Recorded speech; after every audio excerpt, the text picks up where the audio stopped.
Assalamualaikum warahmatullahi wabarakatuh. 5 janji Allah untuk orang yang suka tahajud. Yang subscribe semoga masuk surga. Ada banyak keutamaan dari sholat tahajud. Satu diantaranya mendapatkan kemuliaan dari Allah Subhanahu wa Ta'ala. Hal tersebut seperti tercantum dalam Al-Quran surat Al-Isra ayat 79 yang artinya, dan pada sebagian malam lakukanlah sholat tahajud sebagai suatu ibadah tambahan bagimu. Semoga Tuhanmu mengangkat kamu ke tempat yang terpuji. Quran surat Al-Isra ayat 79. Sholat tahajud dikerjakan pada malam hari, dan waktu tersebut merupakan waktu yang paling mustajab untuk berdoa, karena pada waktu itu Allah sedang turun ke langit dunia untuk mengabulkan doa hamba-hambanya. Janji Allah untuk orang yang tahajud. 1. Allah akan angkat karirnya di tempat yang terbaik. 2. Allah bimbing semua aktivitasnya sehingga lebih mudah. 3. Allah bimbing setiap ada masalah hingga mendapatkan solusi terbaik. 4. Allah akan lindungi dari orang-orang yang akan mencelakai. 5. Allah akan mengabulkan doanya dan mengampuni dosanya.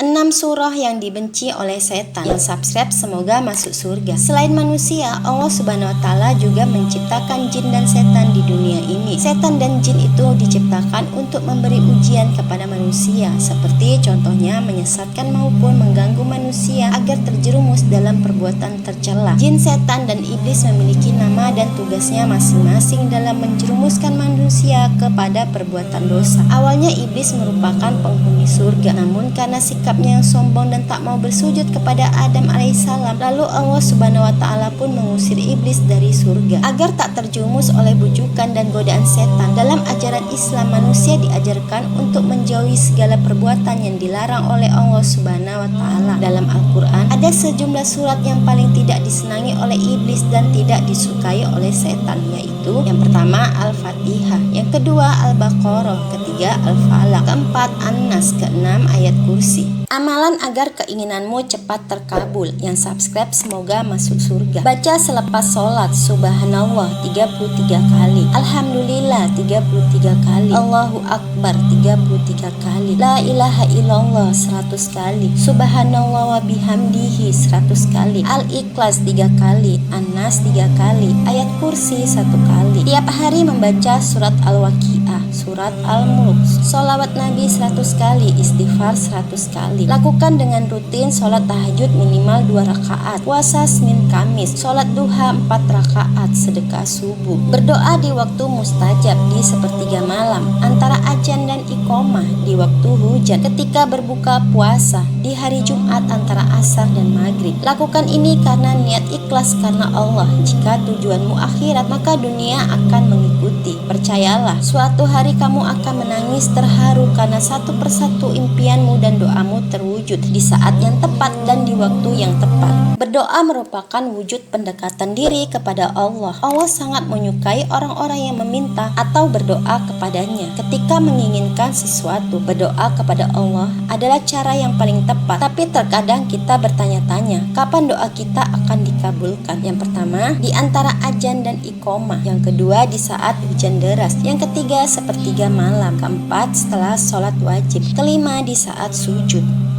Gambaran neraka dari malaikat Jibril. Yang subscribe semoga masuk surga. Suatu ketika malaikat Jibril datang mengunjungi Nabi dan beliau bersabda, "Tolong engkau gambarkan kepadaku keadaan neraka." Malaikat Jibril pun berkata, "Wahai Muhammad, api neraka itu hitam kelam. Seandainya satu lubang jarum dari api neraka dijatuhkan ke bumi, maka terbakarlah semua yang ada di bumi." Malaikat Jibril menjelaskan lagi, seandainya satu potong baju dari baju-baju yang ada di neraka digantungkan antara langit dan bumi, niscaya penghuni bumi akan mati karena tercium baunya yang sangat busuk. Seandainya setetes jakum, makanan penduduk neraka dari pohon berduri dilemparkan ke bumi, maka makanan penduduk bumi akan musnah. Seandainya satu lingkaran dari rantai belenggu neraka seperti yang disebutkan Allah Subhanahu wa Ta'ala dalam Al-Quran dibuang ke bumi, niscaya bumi ini hancur hingga lapisan yang paling bawah dan bumi tidak bisa ditempati lagi. Lakukan ini jika ingin bersama Rasulullah di surga. Yang subscribe semoga masuk surga. 1. Taat. Barang siapa yang taat kepada Allah dan Rasul-Nya, mereka akan bersama dengan orang yang dianugerahkan nikmat oleh Allah. Quran Surat An-Nisa ayat 69. 2. Mencintai Rasulullah, sering menyebut namanya, menghidupkan sunnahnya, meneladani akhlaknya, menghafal hadis, dan membaca Al-Quran. Nabi Muhammad SAW bersabda, engkau akan bersama dengan orang yang kau cintai. 3. Berakhlak baik. 4. Memperbanyak sholawat. Manusia yang paling dekat denganku di hari kiamat kelak adalah orang yang paling banyak bersolawat untukku. Hadis riwayat Tirmizi. 5. Mencintai anak yatim. 6. Memperbanyak wudhu. Umatku akan tampil pada hari kiamat dengan wajah bersinar, tangan serta kakinya berkilauan dari bekas-bekas wudhunya. Hadis riwayat Ahmad Bukhari. Malaikat bertanya ini di kuburmu. Yang subscribe semoga masuk surga. 1. Man Rabbuka, siapa Tuhanmu? Allahu Rabbi, Allah Tuhanku. 2. Man Nabiyuka, siapa nabimu? Muhammad Nabiyyi, Muhammad nabiku. 3. Ma dinuka, apa agamamu? Al-Islamu dini, Islam agamaku. 4. Man imamuka, siapa imammu? Al-Quran imami, Al-Quran imamku. 5. Aina kiblatuka, di mana kiblatmu? Al-Ka'batu kiblati, Ka'bah kiblatku. 6. Man ikhwanuka, siapa saudaramu? Al-Muslimin wal muslimat, muslimin muslimat saudaraku. Jawabannya sangat sederhana, bukan? Tapi apakah sesederhana itukah kelak kita akan menjawabnya? Saat tubuh terbaring sendiri di perut bumi, saat kegelapan menghentak ketakutan, saat tubuh menggigil gemetaran, saat tiada lagi yang mampu jadi penolong, tidak ada seorang pun yang mampu menolong kita di alam kubur selain amal kebaikan yang telah kita perbuat selama hidup di dunia. Terangi kuburmu dengan cara ini. 1. Sholat 5 waktu.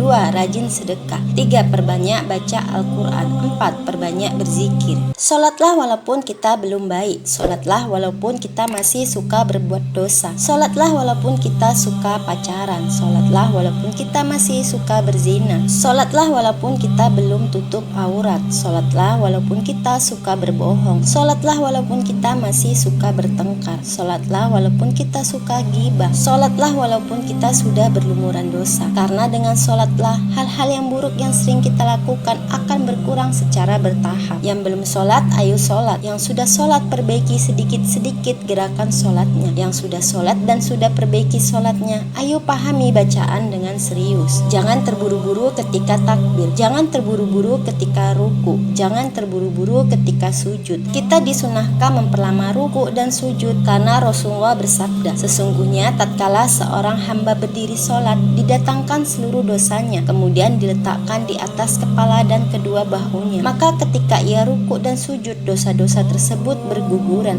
Hadis riwayat Ibnu Hibban.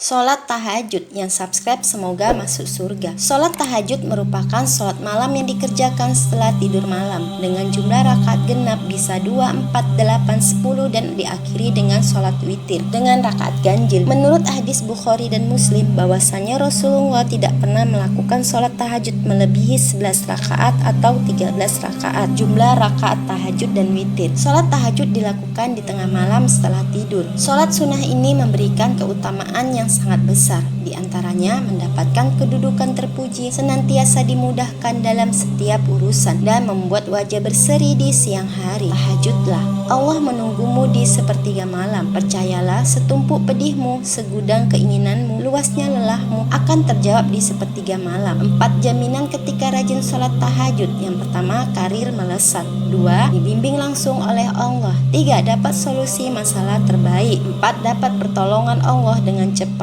Warisan Nabi Muhammad SAW.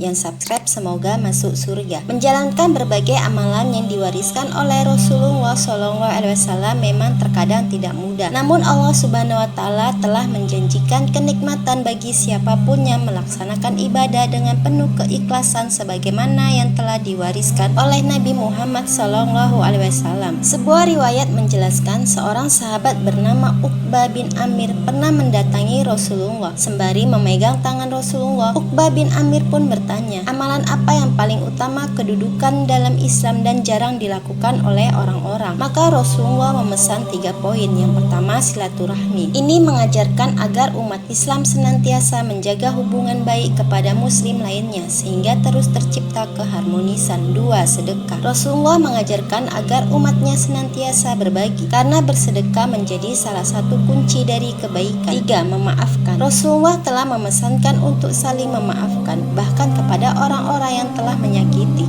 Dengan begitu hidup akan lebih mudah.